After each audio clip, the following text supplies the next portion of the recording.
자주하심을 함께 비합니다. 나는 전능하신 아버지 하나님 천지의 창조주를 믿습니다. 나는 그의 위대하신 아들 우리 주 예수 그리스도를 믿습니다. 그는 성령을 드리고 동정녀가 되게서 오시고 본디오 빌라에게 고난을 받아 십자가에 못 박혀 죽으시고 장사된 지 사흘 만에 죽은 자 가운데서 다시 살아나셨으며 하늘을 보시어 전능하신 아버지 하나님 우편에 앉아 계시다. 거기로부터 살아있는 자와 죽은 자를 심판하러 오십니다. 나는 성령을 믿으며 거룩한 공교회와 성도의 교제와 죄를 용서하는 것과 몸의 부활과 영생을 믿습니다. 아멘. 찬송가 204장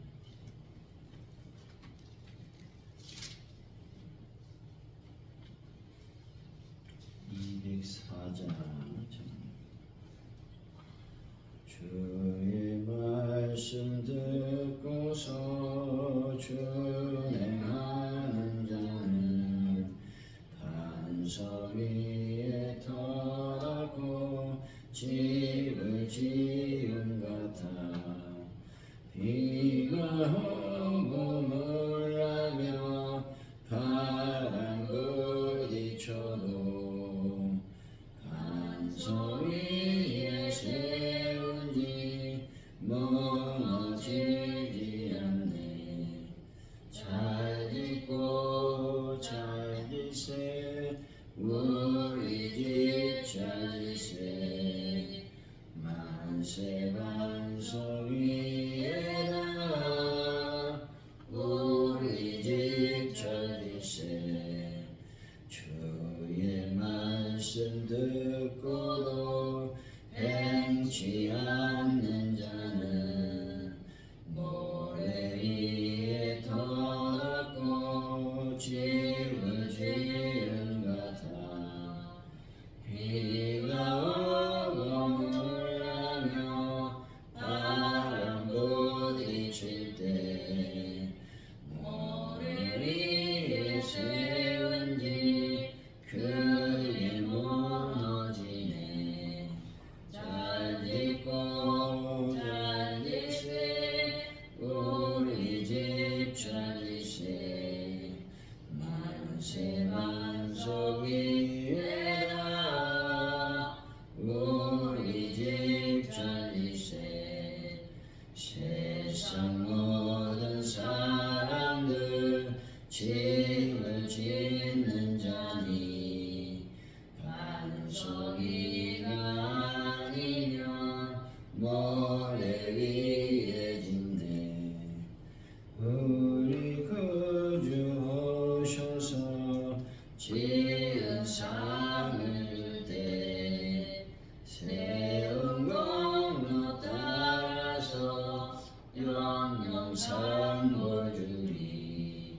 잘 짓고 잘 지세 우리 집 잘 지세 만세 반석 위에다 우리 집 잘 지세.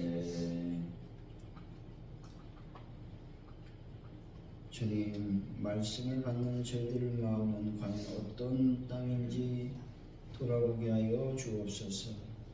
말씀을 깊이 받아들이는 가난하고 부드러운 마음이 되게 하여 주옵소서. 완악하고 딱딱한 저희들 마음을 성령의 검으로 쪼개시고 갈아엎어 주옵소서.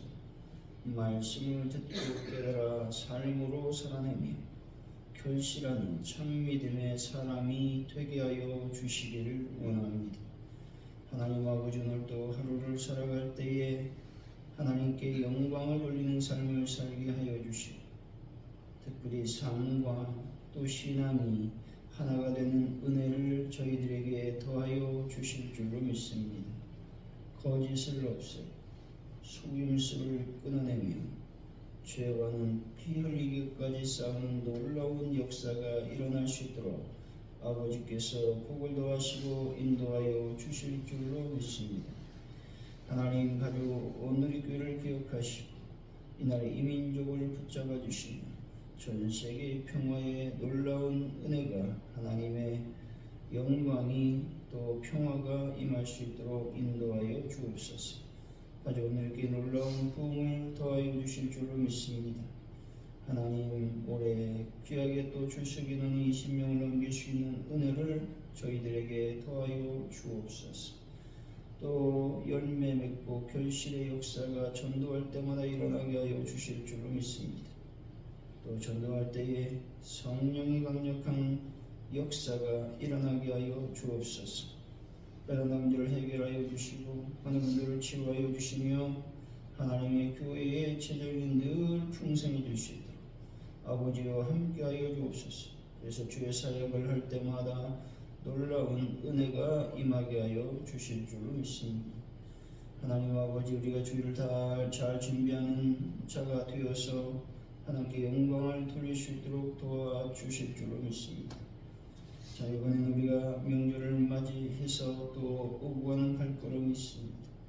하나님 좋은 소식이 먼저 오고 가게 하시고 또 아버지 육체적으로 오고 갈 때에 안전하게 또 강건하게 보호하시고 인도하여 주실 줄로 믿습니다.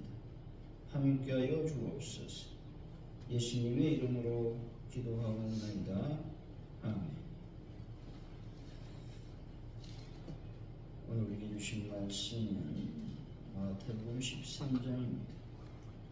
1절에서 17절까지 말씀 교도하시고 마지막 절을 같이 읽습니다. 마태복음 13장이죠. 1절에서 17절까지 말씀입니다. 그날 예수께서 집에서 나가서 바닷가에 앉으시매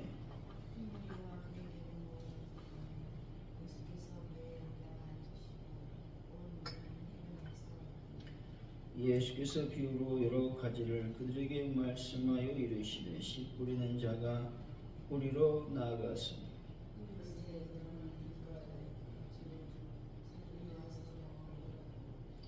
더러는 흙이 얕은 돌밭에 떨어짐에 흙이 깊지 아니하므로 곧 싹이 나오나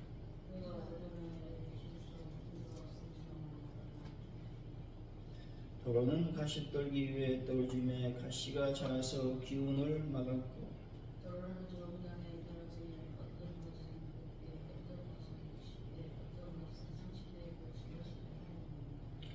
귀 있는 자는 들으라 하시니라.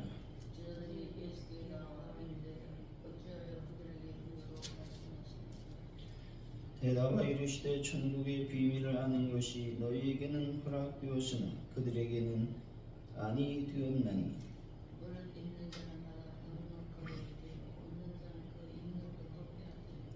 그러므로 내가 그들에게 비유로 말하는 것은 그들이 보아도 보지 못하며 들어도 듣지 못하며 깨닫지 못함이니라.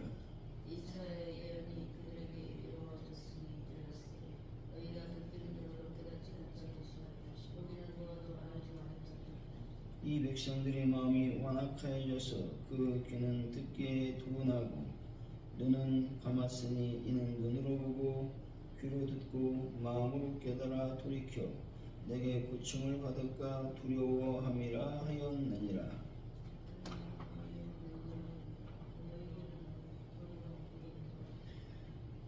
내가 진실로 너에게 이르노니 많은 선지자와 의인이 너희가 보는 것들을 보고자 하여도 보지 못하였고 너희가 듣는 것들을 듣고자 하여도 듣지 못하였느니라.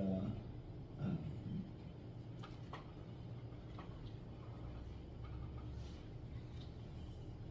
오늘의 말씀은 예수님이 씨 뿌리는 비유에 대해서 말씀하고 있습니다. 길과 돌밭 가시떨기에 떨어진 씨는 자라지 못하지만 좋은 땅에 떨어진 씨는 결실한다고 말씀하고 있는 것입니다. 예수님이 비유로 말씀하신 까닭은 천국 비밀을 아는 것이 누구에게나 허락되지는 않았기 때문에 그렇습니다. 완악하지 않아서 눈이 볼 줄 알고 귀가 들을 줄 알면 복이 있다고 말씀하고 있는 것입니다. 우리 1절이죠. 시작.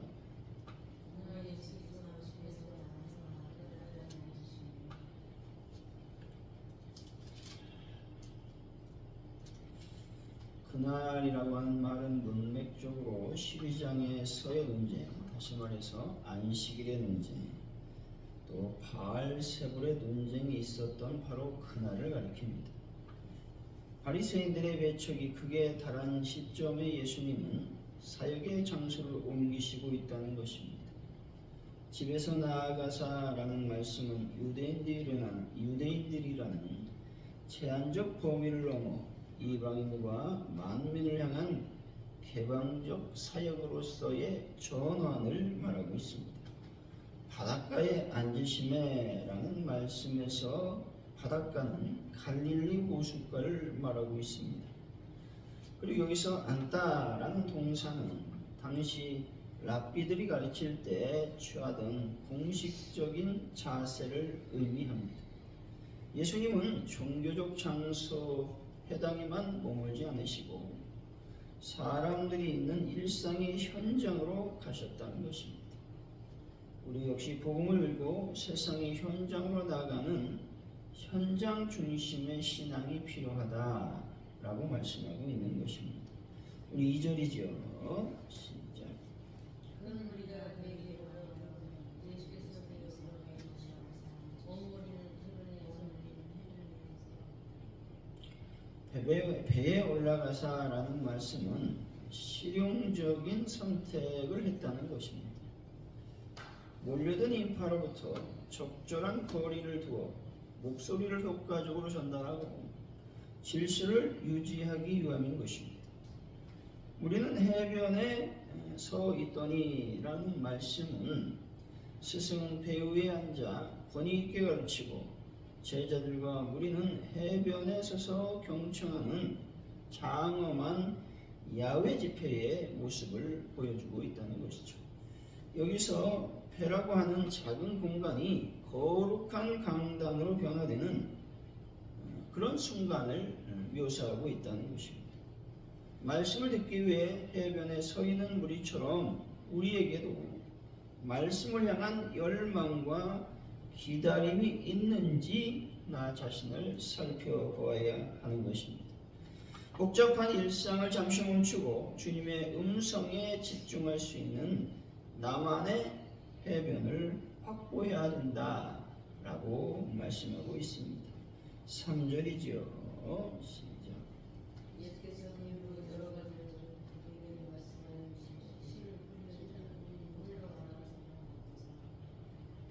비유라고 하는 말은 헬라어로 보면 곁에 나란히 두다라는 뜻을 지니고 있습니다. 이것은 예수님이 추상적 천국 진리를 설명하기 위해서 청중들에게 가장 익숙한 농경 생활의 이미지를 사용하셨음을 강조하고 있다는 것입니다.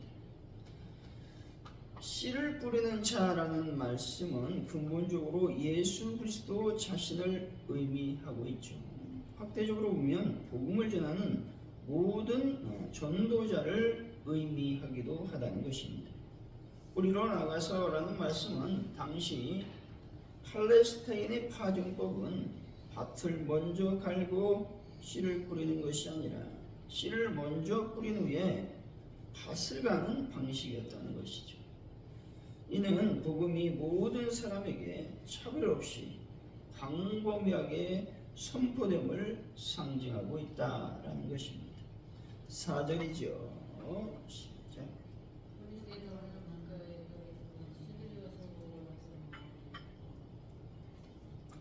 길가는 팔레스타인의 밭 사이에는 사람들이 다니는 좁은 길이 있다는 것이죠. 많은 사람들에게 다져져서 돌처럼 단단해진 상태라는 겁니다. 이것은 영적 무관심을 의미하고 말씀이 마음의 표피조차 뚫지 못하는 상태를 말한다는 것입니다. 여기서 새들은 사단의 세력을 의미하고 깨닫지 못하는 말씀은 즉시 빼앗긴다라는 것들을 지금 강조하고 있다는 것이죠. 고침과 편견으로 굳어진 마음은 은혜를 챙겨갈 틈을 주지 않는다는 것입니다. 예배 중 내 안의 완고함을 깨트려 달라고 기도하면서 마음을 부드럽게 기경해야 말씀이 내 안에 들어온다는 것입니다. 5절에서 6절이죠. 시작.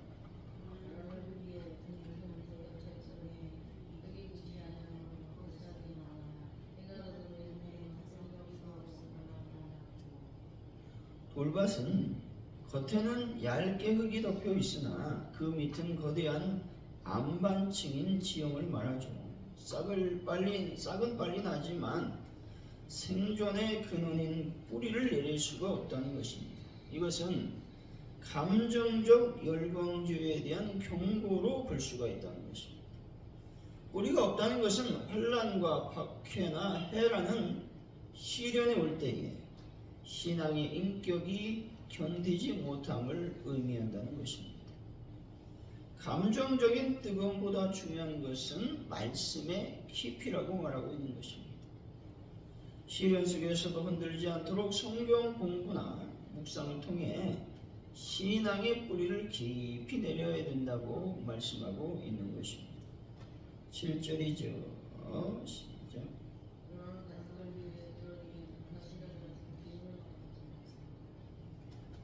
가시떨기는 겉보기엔 멀쩡한 밭 같지만 땅속에 가시뿌리가 남아있는 상태를 말한다는 것입니다.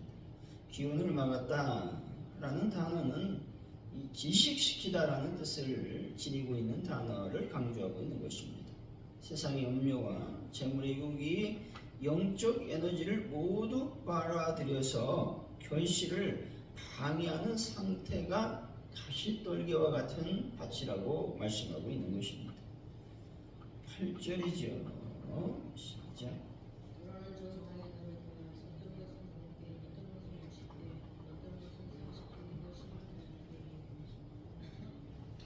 좋은 다운 말씀을 듣고 깨닫는 마음을 의미하죠. 여기서 깨닫다라는 것은 단순히 지적인 이해를 넘어서 삶으로 실천하고 말씀을 수용하는 그런 것들을 의미한다는 것입니다. 결실의 차이인 100배, 60배, 30배가 각 사람의 능력과 기회의 차이일 뿐 모두가 하나님의 보시기에 귀한 열매인 것을 우리는 깨달아야 된다는 것이죠. 이 엄청난 수확량이 하나님의 은혜의 풍성함을 상징하고 있다라는 것입니다. 9절이죠. 시작. 본절은 단순한 청각적 기능을 넘어 영적 분별력과 순종의 태도를 촉구하고 있는 선언인 것입니다. 비유의 진정한 의미는 사모하는 자에게만 열린다는 주권적 선포이기도 하다는 것입니다. 주님은 오늘 우리에게도 말씀하십니다. 세상을 향한 귀를 닫고 하늘의 음성을 향한 영적 귀를 여는 하루가 되어야 하겠습니다. 10절이죠. 시작.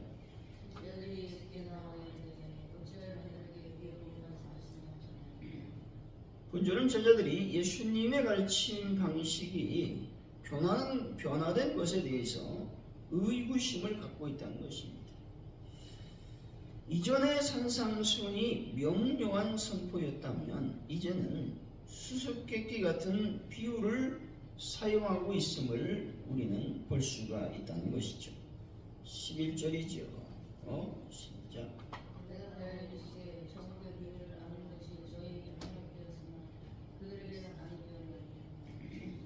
천국의 비밀이라고 하는 말씀에서 비밀은 감추어진 정보가 아니라 오직 하나님이 계시해 주셔야만 깨달을 수 있는 진리를 의미한다는 것입니다. 다시 말해 내가 복음을 깨닫고 믿게 된 것은 내 지혜가 아니라 전적인 하나님의 선물임을 말하고 있다는 것이죠. 12절이죠. 시작.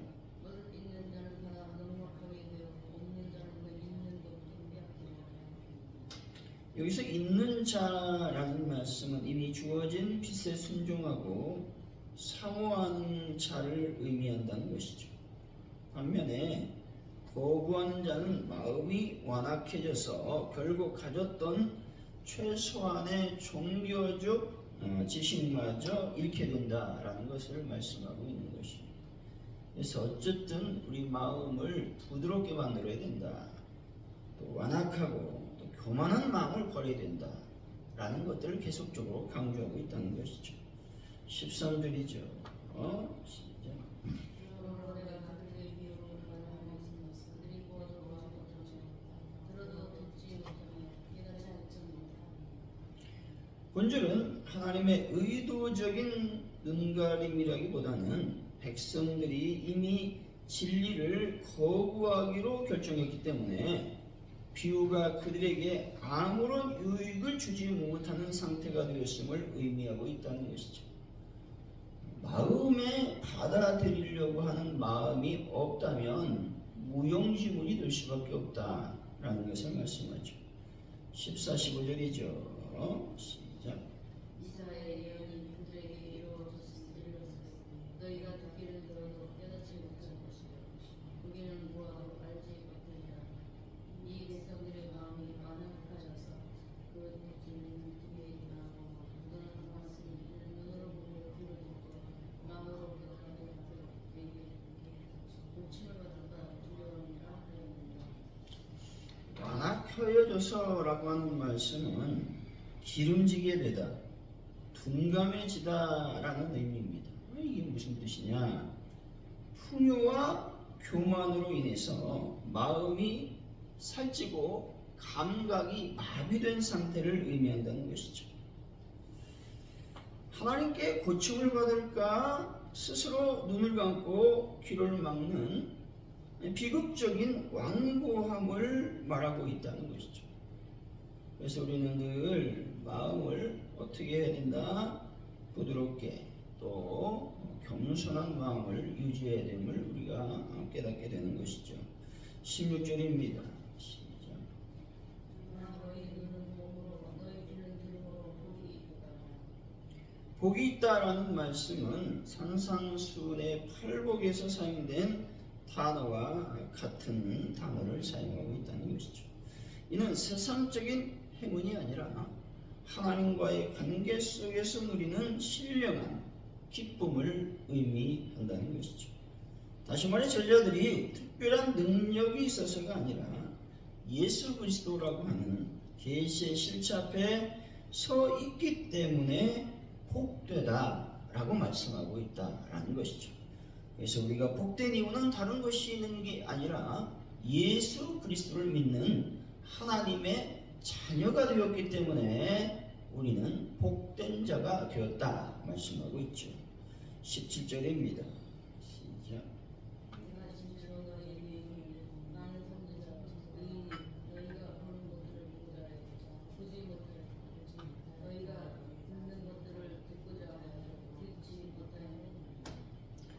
선지자와 의인은 구약 시대에 하나님의 약속을 믿고 메시아를 기다리던 경건한 사람들을 가리킨다는 것이죠.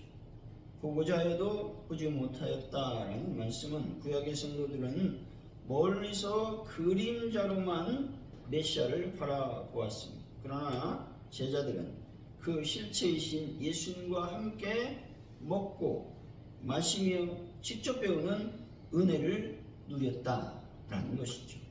사랑하는 성도 여러분, 성경을 통해 주님의 뜻을 온전히 아는 분들이 되어서 계시의 풍성을 누리며 감사하는 하루가 되시기를 예수의 이름으로 간절히 축원드립니다. 기도합니다. 하나님 아버지, 우리가 복음을 읽고 세상의 현장으로 나아가는 하나님의 은혜를 저희들에게 더하여 주실 줄로 믿습니다. 하나님, 지나치게 바쁜 일상을 잠시 멈출 수 있도록 인도하여 주옵소서. 그래서 주님의 음성에 집중할 수 있는 나만의 골방을 확보하는 은혜도 더하여 주옵소서. 그래서 나 자신의 마음을 살피고 나 자신을 철저히 주님께 드리는 고독의 시간을 가질 수 있도록 하나님 아버지 역사하여 주실 줄로 믿습니다. 하나님, 내 마음의 완고함, 내 마음의 교만함을 내려놓고 하나님께 은혜를 달라고 또 내 마음을 부드럽게 기경해 달라고 하나님 앞에 간절히 기도하는 저희들의 삶이 되게 하여 주실 줄로 믿습니다. 하나님 아버지, 내가 복음을 깨닫고 주 예수를 믿은 것은 내 능력과 지혜가 아님을 기억하길 원합니다. 전적인 하나님의 은혜요 선물임을 깨닫고 늘 감사하는 마음을 허락하여 주실 줄로 믿습니다. 아버지 말씀을 거부한 자는 마음이 완악해져서 결코 그 말씀을 받아들일 수가 없습니다. 저희들의 마음을 늘 주장하여 주시길 원합니다. 또 저희들의 마음이 풍요와 교만으로 인해 마음에 살찌고 또 감각이 마비되는 악한 습관에서 벗어나서 하나님을 온전히 찬양하고 하나님을 온전히 기뻐하는 저희들의 삶이 될 수 있도록 인도하여 주실 줄로 믿습니다. 우리가 복된 자임을 오늘 또 선포하며 믿지 않는 영혼들 이방인들에게 예수 그리스도의 복을 나눠주는 저희들의 삶이 되게 하여 주옵소서. 감사합니다. 예수님의 이름으로 기도하며 주기도문으로 예배를 마칩니다. 하늘에 계신 우리 아버지, 아버지 이름을 거룩하게 하시니 아버지 나라가 오게 하시니 아버지의 뜻이 하늘에서와 같이 땅에서도 이루어지게 하소서. 오늘 우리에게 일용할 양식을 주시고 우리가 우리에게 잘못한 사람을 용서해 준 것 같이 우리 죄를 용서해 주시고 우리를 시험에 빠지지 않게 하시고 악에서 구하소서. 나라와 권능과 영광이 영원히 아버지의 것입니다. 아멘.